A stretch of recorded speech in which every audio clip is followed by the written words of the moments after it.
अस्सलाम वालेकुम dear students. आज जो है फर्स्ट ईयर के कोर्स से जो चैप्टर फर्स्ट है उसको भी जो है डिस्कशन अब करते हैं। लेक्चर सीरीज़ में जो है स्टैक्योमेट्री जो है इस चैप्टर को स्टार्ट करते हैं। बहुत इंपॉर्टेंट चैप्टर है। इसमें मेरे ख्याल में अराउंड अबाउट 3 to 4 क्वेश्चन जो है ये मस्ट जो है आपको मिलते हैं। तो कोशिश करें कि how you have to solve the problem, किस तरह जो है इन क्वेश्चन को आसान बनाने में किस तरह जो है इन क्वेश्चन को हम सॉल्व करते हैं। तो फर्स्ट ईयर में जो है ये स्टैक्यू जो है स्टैक्यू, तो जनरली जो है अगर आप देखें तो स्टैक्यू का मतलब है एलिमेंट। इसको जो है हम डिस्क्राइब करते हैं स्टैक्यू वर्ड जो है it stand for the elements. ये जो वर्ड है स्टैक्यू तो it is describe for the element के ये एलिमेंट्स के लिए। मेट्रिक का मतलब है मेजरमेंट के यहाँ पे जो है इसमें हम क्या करते हैं स्टैक्योमेट्री जो है इसमें हम जो है एलिमेंट्स की मेजरमेंट करते हैं। एलिमेंट्स की मेजर मीन्स एलिमेंट की क्वांटिटेटिव और क्वालिटेटिव एनालिसिस, क्वांटिटेटिव भी हो और या क्वालिटेटिव मेजरमेंट हो तो उनको जो है यहाँ पे डिस्क्राइब करते हैं। अच्छा, स्टैक्योमेट्री में हम आमतौर पे जो है एक होते हैं आप लोगों के पास रिएक्टेंट्स, एक अगर आप देखें तो दूसरा जो है यहाँ पे प्रोडक्ट है। रिएक्टेंट्स की जो है हम क्या करते हैं क्वांटिटी आप लोगों को गिवन होती है, the quantity of the reactant आपको गिवन होती है एंड क्वांटिटी मीन्स अमाउंट। यहाँ पे क्वांटिटी का मतलब यहाँ पे क्या है अमाउंट जो है आपको गिवन होगा and you have to find the quantity of product. Product की क्वांटिटी को आपने फाइंड आउट करना है। रिएक्टेंट की वैल्यू गिवन होगी और प्रोडक्ट की क्वांटिटी को आप लोगों ने क्या करना है इसको फाइंड आउट करना है। सो प्रोडक्ट की क्वांटिटी जो है रिएक्टेंट के विद रेफरेंस टू रिएक्टेंट आप लोगों ने फाइंड आउट करना है। क्या मतलब इसका, लेट्स सपोज मेरे पास हाइड्रोजन है and if it combine with oxygen, यहाँ पे जो है आप लोगों के पास ये वाटर जो है प्रोड्यूस करता है, बैलेंस केमिकल इक्वेशन है। सो अगर आप देखिए मैं इसको इस तरह डिस्क्राइब करूँ 2 मॉलिक्यूल ऑफ हाइड्रोजन कंबाइन होते हैं with 1 molecule of oxygen, you will gate 2 molecule. तो क्वांटिटी क्या है हाइड्रोजन की क्वांटिटी इज केमिकल, ये रिएक्टेंट्स है। ये क्या है, ये रिएक्टेंट्स है। तो दीज आर द रिएक्टेंट्स। और ये अगर आप लोग देखें ये प्रोडक्ट्स है, इनको हम डिस्क्राइब करते हैं ये प्रोडक्ट्स है। अगर आप इस इक्वेशन में देखें तो यहाँ पे जो है हाइड्रोजन के 2 मॉलिक्यूल आपको गिवन है और यहाँ पे 1 मॉलिक्यूल ऑक्सीजन का और यहाँ पे 2 मॉलिक्यूल जो है।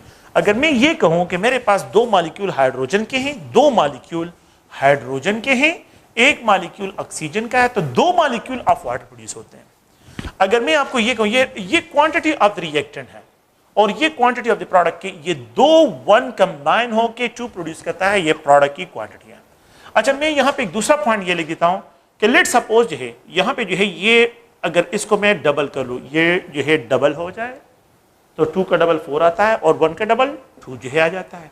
अगर ये कंबाइन होते हैं, अगर 4 मॉलिक्यूल ऑफ हाइड्रोजन कंबाइन होते हैं with 2 molecule of oxygen, you will get, अगर इन रिएक्टेंट की क्वांटिटी डबल होती है तो ये भी डबल हो जाएगा।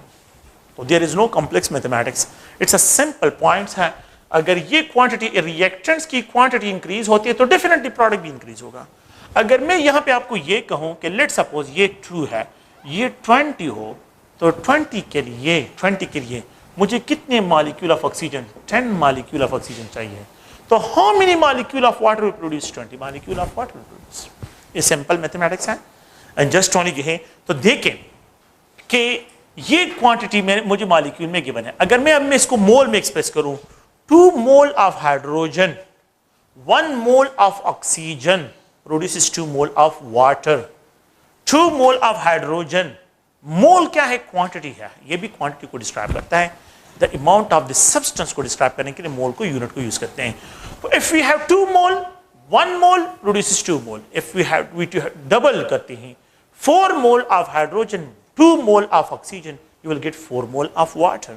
If you have 20 mole of hydrogen combined with the 10 mole, 2:1, देखिए 2:1 है। अगर मैं इन जीरो को जो है क्या कर लेता हूँ, इसको जो है हाइड कर लेता हूँ, अगर आप देखिए इसको छुपा रहा हूँ तो फिर वही रेशो आप लोगों के पास 2:1 के साथ आ रही है। कम्बिनेशन क्या है, 2:1 है और यहाँ पे 20 10 20 प्रोड्यूस होगा।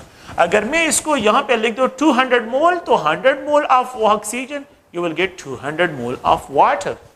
अगर मैं यहाँ पे ये लिख दूँ कि 2000 मोल of oxygen hydrogen with the 100,000 जो है आप लोगों के पास 1000 mole of the oxygen, you will gate जो है यहाँ पे आप लोगों के पास क्या होगा 2000 मोल ऑफ वाटर जो है ये प्रोड्यूस होगा। तो stoichiometry quantity of the reactant and quantity of the product दोनों को बैलेंस केमिकल इक्वेशन से एक्सप्रेस कर रहा हूँ।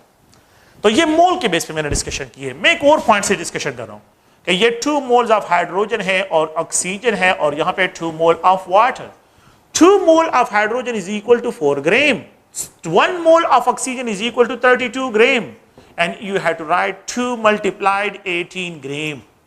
36 ग्राम इस साइड पे, 36 ग्राम उस साइड पे भी रिएक्ट कर रहा है। लेट सपोज अगर मैं 8 ग्राम लेता हूं तो यहां पे जो है ये 32 का डबल क्या हो जाएगा, तो 4 का डबल 8 है, 32 का डबल क्या होगा 64, तो 32 मल्टीप्लाई 2 भी लिख सकते हैं, या बस आप लोग 64 भी यहां पे लिख सकते हैं। तो यहां पे आप लोगों के पास 72 ग्राम ऑफ वाटर प्रोड्यूस होगा। अब यहां पे द रिएक्टेंट जो है that describe quantity describe in mass, ये मास में डिस्क्राइब हो रहा है। यहां पे द रिएक्टेंट की क्वांटिटी डिस्क्राइब हो रही है, प्रोडक्ट की क्वांटिटी डिस्क्राइब हो रही है मास में। तो मैं डिफिनीशन की तरफ आ रहा हूं कि stoichiometry the branch of chemistry where we have to study the quantitative relationship between the amount of reactant and product represented by a balanced chemical equation. The quantitative relationship between the amount of reactant, either जो है अगर आप molecule के level पे बात करते हैं तो मॉलिक्यूल पे एक रिएक्टेंट की क्वांटिटी डिस्क्राइब मॉलिक्यूल में, प्रोडक्ट की क्वांटिटी भी डिस्क्राइब मॉलिक्यूल में। अगर आप इसको मोल में डिस्क्राइब करना चाहते हैं तो मोल की क्वांटिटी, रिएक्टेंट की क्वांटिटी मोल में और प्रोडक्ट की क्वांटिटी मोल में। अगर आप जो है इसको मास में डिस्क्राइब करते हैं, रिएक्टेंट की क्वांटिटी मास में और प्रोडक्ट की क्वांटिटी मास में, तो ये मास रिलेशन, ये मोल रिलेशन और ये मॉलिक्यूल रिलेशन है। अगर आप इसको जो है नंबर से डिस्क्राइब करते हैं वो बाद में जो है डिस्कशन करते हैं, लेकिन ये है कि the branch of chemistry where we have to study the quantitative relationship between the amount of reactant and product represented by a balanced chemical equation, that branch is known as stoichiometry। उसको stoichiometry से describe करते हैं। stoichiometry में अगर आप लोग देखिए इसमें 2 क्वेश्चन जो है मेन हमने टारगेट करने, we have to solve 2 types of question. 2 types of question जो है पूरी stoichiometry में हमने, रिएक्टेंट की क्वांटिटी गिवन होगी, द क्वांटिटी ऑफ रिएक्टेंट ये गिवन होगी, and you have to find the quantity of the product, इसको फाइंड आउट करना है। एक क्वेश्चन ये होगा।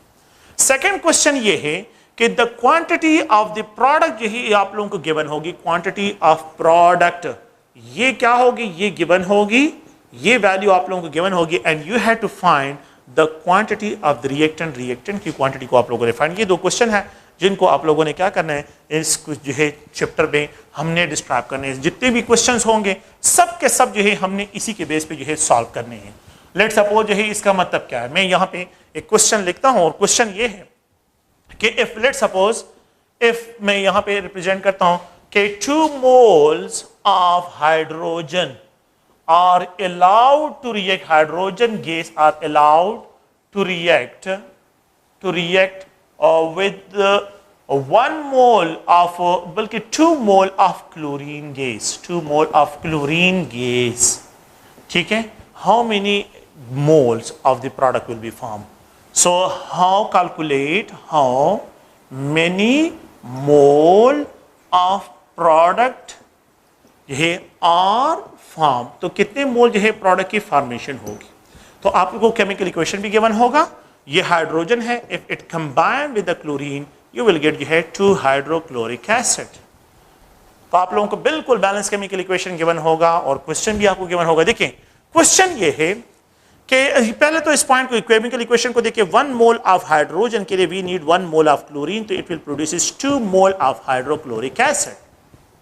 क्वेश्चन ये, इफ 2 मोल ऑफ हाइड्रोजन अगर ये 1 से 2 हो जाए और यहां पे फिर क्या लिखा है कि 2 mole are allowed to react with 2 mole, और ये भी 2 मोल हो जाए, इसका मतलब ये है कि ये एक रिएक्टेंट है और एक रिएक्टेंट, ये इन दोनों की क्वांटिटी मुझे तो गिवन है, लेकिन मुझसे क्या डिमांड कर रहे हैं, प्रोडक्ट फॉर्म। प्रोडक्ट क्या HCl है, तो how many moles of the product will be form, कितने मोल्स ऑफ प्रोडक्ट फॉर्मेशन होगा।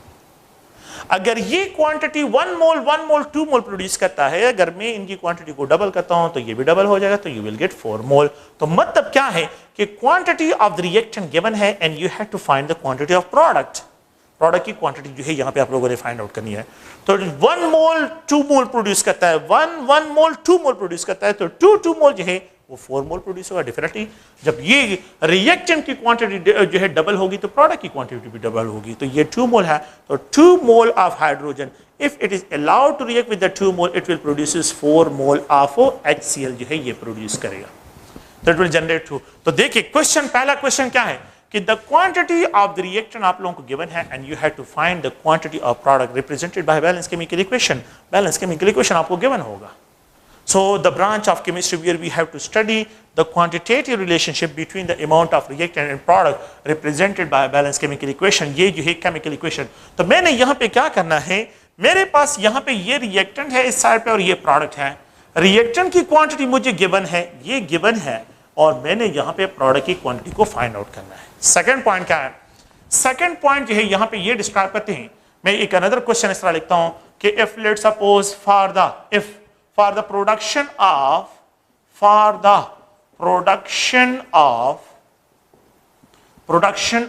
10 mole of HCl, 10 mole of HCl, how many mole of reactants, ठीक है, hydrogen and chlorine are allowed to react, कितने मोल जो hydrogen और chlorine को react करें कि it produces 10 mole of HCl के 10 मोल ऑफ HCl प्रोड्यूस करे। फिर बैलेंस केमिकल इक्वेशन आपको गिवन होगा, हाइड्रोजन क्लोरीन और यहाँ पे ये 2HCl है। प्लीज इस क्वेश्चन को देखें। For the production of 10 mole of HCl, 10 मोल 10 इसके मोल गिवन है, इसकी क्वांटिटी गिवन है, और डिमांड क्या है? डिमांड ये है कि कितना रिएक्टेंट मुझे चाहिए इतनी प्रोडक्शन के लिए। You have to find these values। आप लोगों ने इस वैल्यूज को फाइंड आउट करना है। अभी मैंने डिस्कस कर लिया 1 mole of hydrogen 1 mole of chlorine जब कंबाइन होता है तो 2 मोल प्रोड्यूस करता है। अगर ये 4 मोल हो जाए तो ये 2 मोल हो जाएगा, ये भी 2 मोल हो जाएगा। अगर ये 10 मोल हो जाए, लेट्स सपोज है अगर मैं इसको 10 करूं, देखिए 2 का हाफ 1 मोल, 2 का हाफ 1 मोल, तो half mole 2 mole, half mole of chlorine 1 मोल, मतलब 2 का हाफ आ रहा है ना, तो 2 का हाफ 1 आ रहा है। अगर ये 10 मोल मुझे चाहिए तो क्वेश्चन ये है for the production of 10 mole of HCl, तो 1 कंबाइन होकर 2 प्रोड्यूस करते हैं, तो 10 मोल ऑफ HCl। तो आप देखिए प्रोडक्ट की क्वांटिटी गिवन है and you have to find यहाँ पे जो है रिएक्टेंट्स की क्या क्या वैल्यूज हैं उनको जो है अपने यहाँ पे फाइंड आउट करना है। तो देखें, तो 2 का हाफ 1 है, तो 10 का हाफ क्या आता है? 5। ओके, 2 का हाफ 1 है, ये 1 मोल 2 प्रोड्यूस करते हैं, 1 मोल 2 प्रोड्यूस करता है। तो अगर ये 10 है तो ये 5, तो ये भी 5 होगा, तो 5 कंबाइन होकर 10 प्रोड्यूस करते हैं। सिंपल सी बात है, 1 कंबाइन होकर 2 प्रोड्यूस कर रहे हैं। अगर 2 कंबाइन तो 4 होगा, अगर 3 कंबाइन होता है तो यहां पे देखें ये 1 से 2, यहां पे जो है ये 1 से 2, जब इसको डबल कर रहा हूं, जब ये डबल हो रहा है तो यहां पे ये डबल हो रहा है, जब इसको 3 टाइम, ये भी 3 टाइम इंक्रीज, तो 3 time of 2 is equal to 6। अगर ये 4 हो जाए, 4 हो जाए तो ये 8 हो जाएगा, और अगर ये 5 हो तो ये 10 हो जाएगा। तो ये सिंपल कैलकुलेशन है, इसमें कोई इस तरह की कॉम्प्लेक्स मैथमेटिक्स नहीं है, लेकिन आपने रेशियो को ज़हन में रखना है। So the branch of chemistry where we have to study the quantitative relationship between the amount of reactant and product represented by balanced chemical equation, that branch is known as stoichiometry। इसको stoichiometry से describe करते हैं। अच्छा, तो हम ये तो खैर जनरल जो है इसको रिप्रेजेंटेशन करने के लिए, इसकी डिफिनीशन के लिए मैंने ये बातें लिखी हैं, लेकिन ओवरऑल क्या है, overall how you have to solve the problem को किस तरह यहाँ पे सॉल्व करते हैं। तो मोस्टली जो है जब भी हम केमिस्ट्री में बात करते हैं तो आम रूटीन लाइफ में जो कैलकुलेशंस हैं उन रूटीन लाइफ की तरफ कैलकुलेशन हमने करनी है। इसमें सेकंड पॉइंट ये है कि हमने यहाँ पे कुछ और पॉइंट्स जो है वो है रिलेटिव एटॉमिक मासेस और relative molecular masses, relative atomic mass scale, relative atomic mass scale. ये जो है SI सिस्टम में जो है एक सिस्टम है, SI सिस्टम इंटरनेशनल में जिस तरह आप जो है एक यूनिट यूज करते हैं और वो है मीटर, तो metre is most use for the length के लिए इसको यूज करते हैं। इसके अलावा जो है अगर आप टाइम के लिए देखते हैं तो टाइम के लिए हम सेकंड यूनिट यूज करते हैं। अगर हम किसी शॉपकीपर के पास जाते हैं और कि उससे डिमांड करते हैं कि मुझे जो है ये चीज़ चाहिए, तो हम उसको कहते हैं शुगर चाहिए, तो हम उसको कहते हैं मुझे 1 kg शुगर चाहिए, मुझे 2 kg शुगर चाहिए, मुझे जो भी डिमांड होते हैं रूटीन लाइफ में, जब मैं उसको 1 kg में बात करता हूँ तो वो समझ जाता है आसानी के। तो kg क्या है? kg जो है ये यूनिट है। अगर आमतौर पे हम जो है जिस तरह ये यूनिट डिस्क्राइब करते हैं, लेकिन अब मैं इस तरह नहीं कह सकता हूँ कि मुझे 1 kg एटम चाहिए, कि मैं जब एक दूसरे के साथ कम्युनिकेशन करते हैं ना तो वो इस तरह नहीं कहते कि मुझे 1 kg एटम मैंने लिया या 2 kg एटम मैंने, वो इस तरह की बातें नहीं करते। वो क्या करते हैं, वो रिलेटिव एटॉमिक मास स्केल जो है उनको यूज करते हैं और इसके बेस पे जो है डिस्कशन करते हैं। तो मोस्टली मोल और रिलेटिव एटॉमिक मास स्केल आमतौर पे जो है, अगर बिल्कुल जो है बेसिक में जो है मैं चले जाऊं और बिल्कुल इसको बेसिकली जो है डिस्क्राइब करते हैं, तो अगर आप लोग देखिए ये जो है आप लोगों के पास एक बैलेंस है, और इस बैलेंस में जो है अगर मैं एक शॉपकीपर से डिमांड करता हूँ कि मुझे 1 kg पोटैटोस चाहिए, तो जब मैं उससे डिमांड करता हूँ तो पहला पॉइंट ये है कि मुझे 1 kg पोटैटोस चाहिए, तो मैंने उसको 1 kg पोटैटोस का नाम बता दिया कि मुझे 1 kg। तो वो पहले क्या करता है, वो पहले 1 kg स्टोन को जो है एक जगह पे बैलेंस में रख देता है, और फिर उसके बाद यहाँ पे पोटैटोस या शुगर रखना शुरू कर लेता है।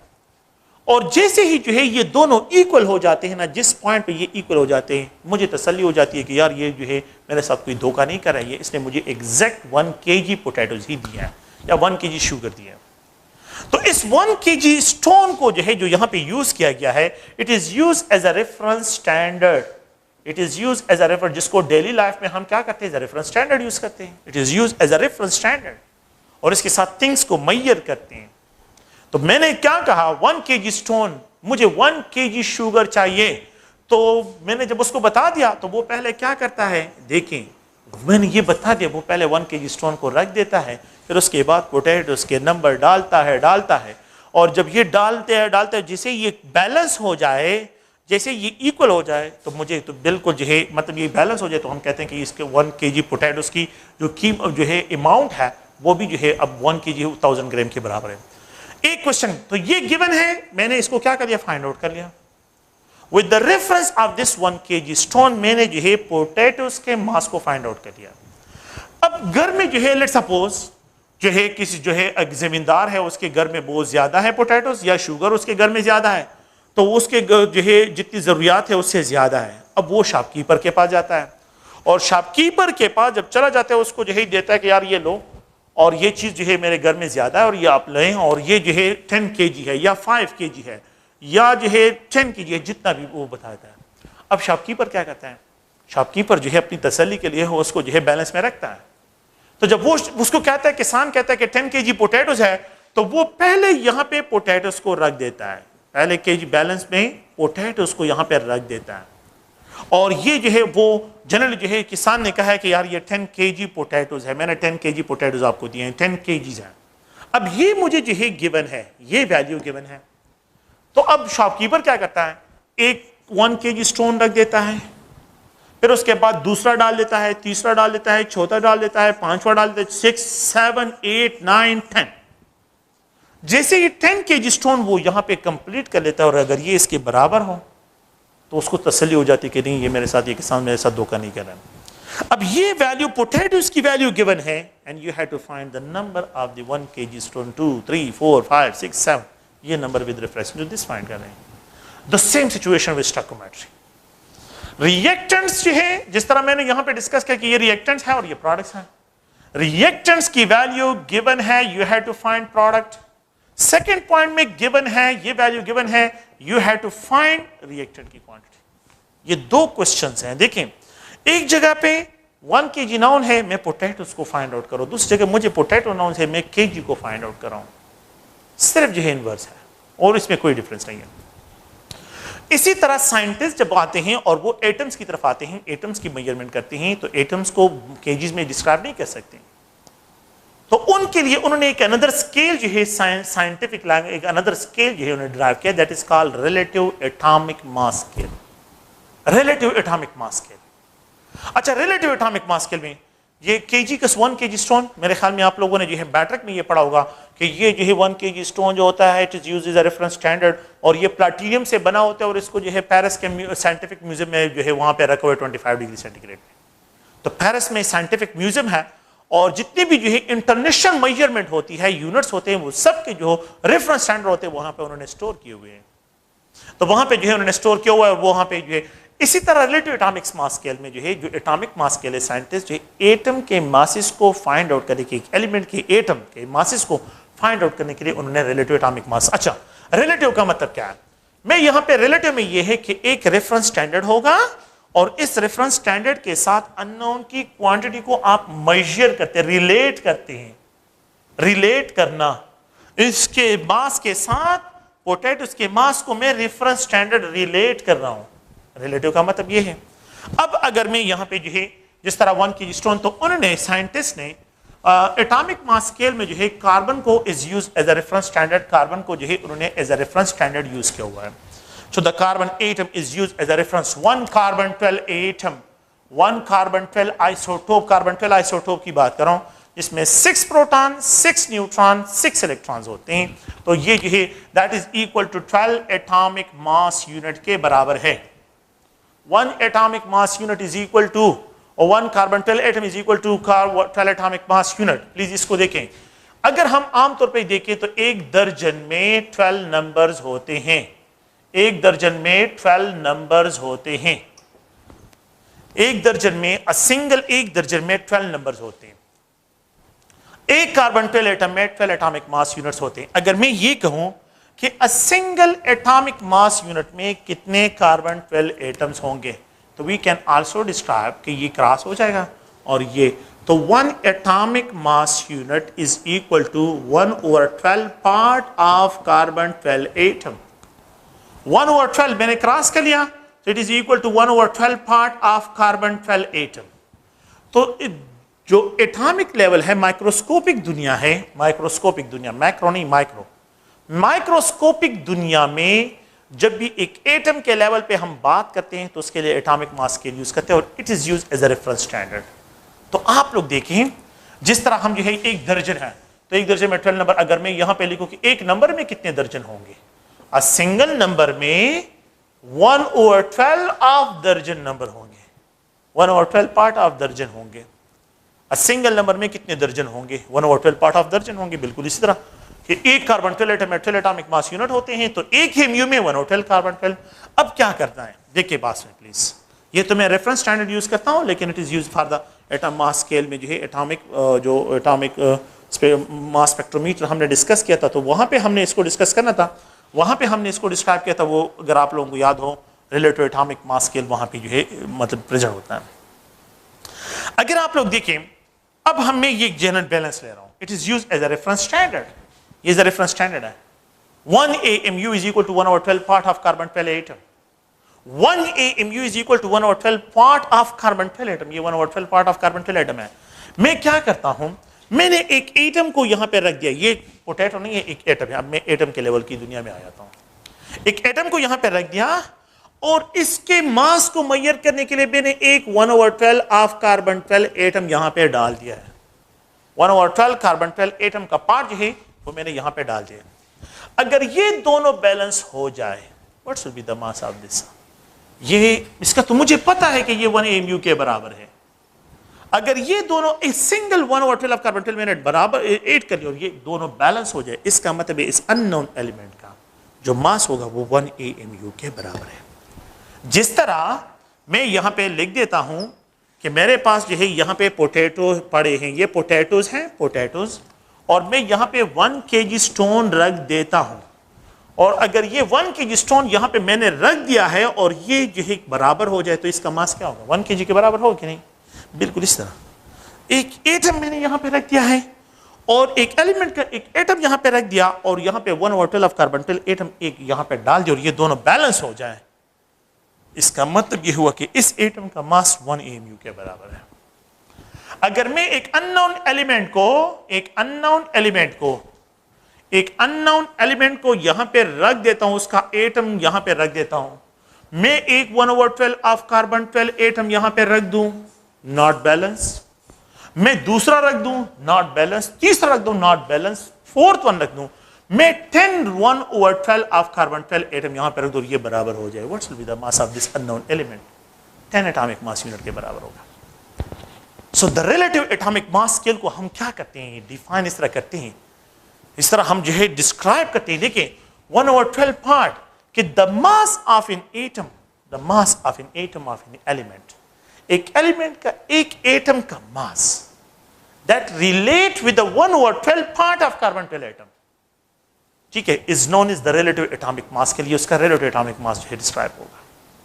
सो इट इज डिस्क्राइब कि इट इज द कंपैरिजन है, क्या है, 1/12 part of A carbon, 1/12 part of carbon 12 atom, और ये यहां पे atom, a single atom of the element है। सो कंपैरिजन है जस्ट ओनली जो है एक एटम का mass with the how many number of 1/12 part of carbon 12 atom के साथ इसकी कंपैरिजन को जो है यहां पे डिस्क्राइब करते हैं। तो ये इज द रेफरेंस स्टैंडर्ड जो है यहां पे यूज करते हैं। Now we know that 1 mole of carbon 12 atom, एक कार्बन 12 एटम में 12 AMU होते हैं, लेकिन 1 मोल में 12 ग्राम्स होते हैं, नॉट 12 AMU। 1 मोल में 12 ग्राम्स होते हैं, not 12 AMU। Atomic mass unit को ग्राम में एक्सप्रेस करें, moles, and we can describe 1 mole में 6.022 × 10⁻²3 कार्बन 12 एटम्स होते हैं। एक मोल, ये एक एटम ऑफ कार्बन 12 और यहां पे इतने कार्बन 12 एटम। अगर आपके पास 6.022 × 10⁻²3 कार्बन 12 एटम्स हो तो उसका मास 12 ग्राम के बराबर है। अगर आपके पास Avogadro number of carbon 12 atom हो तो उसका मास 12 ग्राम के। एक कार्बन एटम का मास किसके बराबर होगा? एक कार्बन एटम का मास किसके बराबर होगा? तो यहां पे इसको क्रॉस करें और यहां पे ये लेके आए।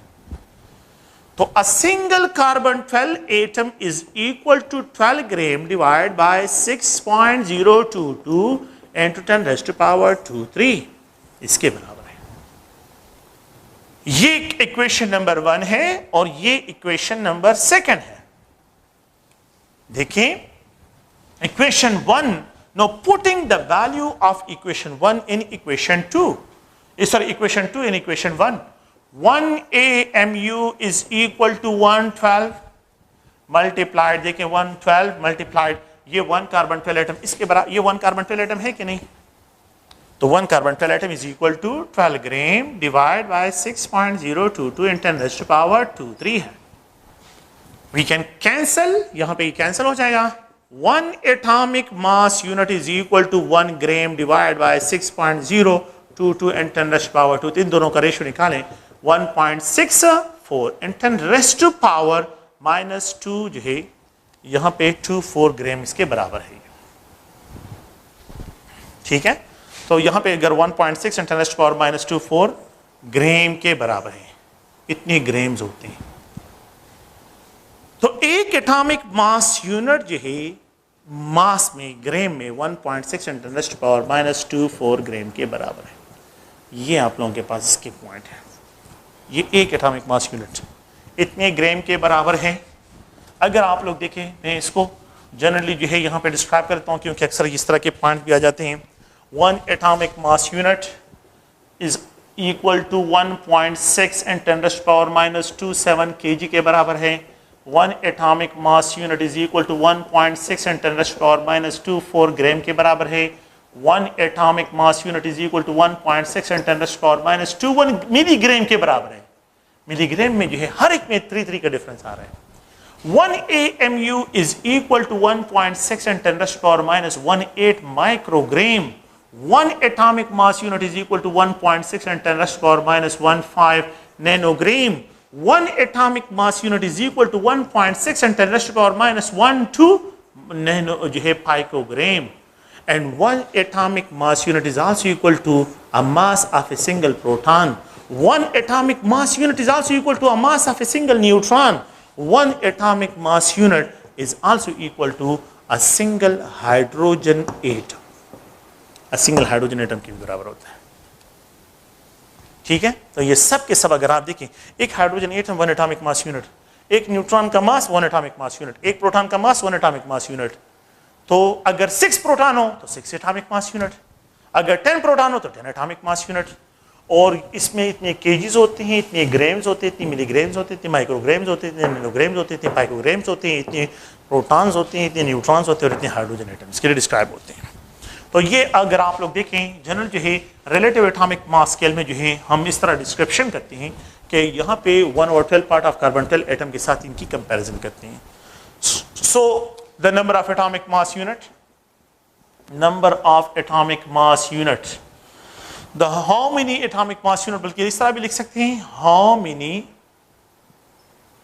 AMU, how many atomic mass unit are there in, मैं इसको डिस्क्राइब करता हूं, 10 जो है gram of an element how many atomic mass unit, आसान सा पॉइंट 1 AMU, ये रिलेशन याद रखिए 1.6 × 10⁻²⁴ ग्राम। तो ये पॉइंट जहन में रखें, हाउ मेनी AMU, मुझसे डिमांड इसकी है, मुझे ये वैल्यू गिवन है, तो यहाँ पे 10 ग्राम, जस्ट ओनली क्रॉस करें, तो ये क्रॉस करें, cross 1.6 × 10⁻² gram is equal to 10 gram multiplied by 1 AMU divided by 1.6 × 10⁻²⁴। तो ये यहाँ से क्रॉस करें, वहाँ पे लेके जाए, you will get x AMU. How many AMU are there if 10 gram of an element? How many, next question देखें, how many जो है यहाँ पे ग्राम्स, अब ग्राम्स की बात कर रहा हूँ, are there in, इसको डिस्क्राइब करता हूँ, 50 AMU of an element। अच्छा, अगर आपके पास एलिमेंट्स जो है उसके ग्राम्स जो है फाइंड आउट करने और AMU गिवन हो, क्या करें, आप देखें 1 AMU में 1.6 × 10⁻² ग्राम्स होते हैं, you have to find x gram, और कितने AMU गिवन है, 50 AMU गिवन है, 50 AMU गिवन है, क्रॉस करें, just only cross, x gram will be 1.6 × 10⁻² gram multiplied by 50 AMU, आप लोग कर सकते हैं। यू कैन इजीली फाइंड, अगर आपको kg में गिवन हो तो ये रिलेशन यूज करें, अगर ग्राम में गिवन हो तो ये रिलेशन यूज करें, अगर मिलीग्राम में हो, माइक्रोग्राम में हो, नैनोग्राम में, पाइकोग्राम में, प्रोटॉन नंबर में, न्यूट्रॉन नंबर में, हाइड्रोजन एटम में। ये सारे पॉइंट है आप लोगों ने क्या करना है, इनको याद रखना है और इनको ज़हन में रखना है। एटॉमिक मास यूनिट में एक दूसरा पॉइंट है कि how you have to calculate the number of atoms, number of atoms की कैलकुलेशन किस तरह करते हैं, how you have to calculate the number of atoms. तो पहला क्वेश्चन ये है, how many atoms are there, how many atoms are there. इस क्वेश्चन को देखिए कि यहां पे how many atoms are there, how many atoms of heliums जो है, हाउ मेनी एटम्स ऑफ में यहाँ पे सोडियम, ऑक्सीजन हो, जो भी हो एलिमेंट्स जो है सोडियम, आर देयर इन, मैं रिप्रेजेंट करता हूँ 230 AMU of sodium. If we have 230 atoms of AMU of sodium, how many atoms, इसमें कैलकुलेट करें नंबर ऑफ एटम्स को। देखें इस क्वेश्चन को, a single sodium atom is equal to 23 AMU. A single sodium atom is equal to 23 AMU. If we have 230 AMU, देखिए 23 के साथ एक जीरो लग गया, आसान सी बात है, 1 के साथ जीरो लगाएं 10 AMU, तो क्रॉस जो है आप क्या करें, सोडियम एटम को फाइंड आउट करें, आसान सा पॉइंट, 23 के साथ जीरो लग गया तो 1 के साथ भी जीरो लग जाएगा। We can find XNA into 23, cross multiplication करें इसकी, ठीक है, और यहाँ पे जो है ये 2300 AMU, 230 AMU into 1 sodium atom. क्या करें, 23 को यहाँ पे क्रॉस करें, 23 क्रॉस में 10 रह जाएगा। मैंने तो कहा ना कि 23 के साथ जीरो लगा तो यहाँ पे 1 के साथ भी जीरो लगा। तो अगर आप लोग देखें तो how many atom will be there, 10 sodium atom will be there, the number of atom will be 10। ये दो क्वेश्चन जो है, एक और क्वेश्चन भी है, वो क्वेश्चन भी देखें नंबर ऑफ एटम में। सेकंड क्वेश्चन जो है ये है कि how many AMU are there, how many AMU are there in, जो है यहाँ पे डिस्क्राइब करता हूँ 40 atoms of 40 molecules or atoms of helium. If we have 40 atoms of helium, तो how many AMU are there? इसमें कितने AMU होंगे? आसान सा point, a single helium atom, molecular atom is equal to 4 AMU के बराबर है। And if we have 40, तो how many AMU will be there? Just cross करें, इसको क्या करें, क्रॉस करें, तो 1 हीलियम एटम इसके साथ क्रॉस करें तो 4 × 40 AMU आप लोगों के पास जो है यहाँ पे रह जाएंगे।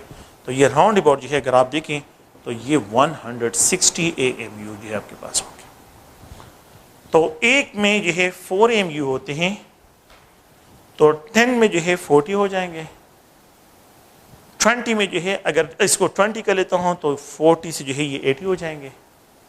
अगर मैं इसको 30 कर लेता हूँ तो ये 120 हो जाएंगे, और अगर मैं इसको 40 कर लेता हूँ तो ये 160 हो जाएंगे। तो वही 160 AMU आप लोगों के पास इसकी वैल्यू आ जाएगी। ठीक है, तो ये एक जनरल रिलेशन है, इनको आप लोगों ने जहन में रखना है। AMU में जो है एक जो है मासेस इंटर कन्वर्जन, ये आप लोगों ने एटॉमिक मास यूनिट और मास केजी में, मिलीग्राम में, माइक्रोग्राम में, जो भी आप लोगों को ये है, यहाँ पे मैंने एक इंटर कन्वर्जन ये डिस्कशन की है, एटॉमिक मास यूनिट और मास इंटर कन्वर्जन। दूसरा जो है मैंने ए नंबर ऑफ एटम्स, ठीक है, और AMU में इंटर कन्वर्जन, ये AMU number of atom and AMU second relation ये है। थर्ड रिलेशन जो है अगर आप देखिए 1 AMU is equal to 1/12 part of carbon 12 atoms, तो थर्ड रिलेशन जो है ये है। ठीक है, तो इन तीन रिलेशन को आप लोगों ने जहन में रखना है, और ये जो है इंट्रोडक्शन है अबाउट द स्टोइकोमेट्री से जो है इंट्रोडक्शन है। ठीक है, ओके, थैंक यू। नेक्स्ट जो है इंशाल्लाह मोड पे डिस्कशन करते हैं।